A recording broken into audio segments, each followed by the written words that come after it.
Hello guys, எங்க வீட்ல புதுசா ஒரு மெம்பர் ஆட் ஆயிருக்காங்க. இதோ இந்த புறா குட்டிய எங்க ஆபீஸ் ஷட்டருக்கு மேல இருந்து கிடைச்சது. அதோட பேரண்ட்ஸ் அத கை விட்டுருச்சு.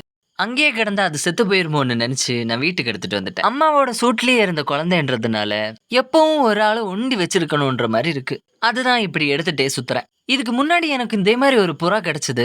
அத நான் என்னோட ஆபீஸ்ல ஒரு மேடத்துக்கு குடுத்துட்டேன். பறந்து போகுதுன்னா போட்டும். அதுதான் கையிலேயே எடுத்துட்டு சுத்துறேன். பறவைய கூண்டுல போட்டு வளர்க்கக் கூடாது. பாசத்த குடுத்து வளர்க்கலாம். அதுக்கு புடிச்சதுன்னா நம்ம கூட இருக்கும். இல்லன்னா அது பறந்து போயிரும். இந்த ஒரே ஒரு தாட் தான் என்னோட மைண்ட்ல இந்த புறாவ எடுத்துட்டு வந்தப்ப இருந்துச்சு. ஆனா வர வழியில ஒரு கிளிகுண்ட வாங்கிட்டு வந்துட்டேன் கைஸ்.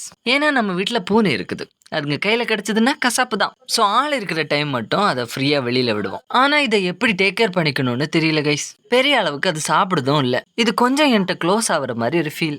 ஆனா இந்த மனுஷங்களை விட இந்த மாதிரி வாயில்லா ஜீவன்களுக்கு அன்பை கொடுத்தோம்னா அது 1000 மடங்கா திருப்பி தரும். இது கூட அதிகமா க்ளோஸ் ஆயிடக்கூடாது. ஏன்னா ஒரு நாள் நம்மளை விட்டு இது பறந்து போயிடத்தானே போகுது.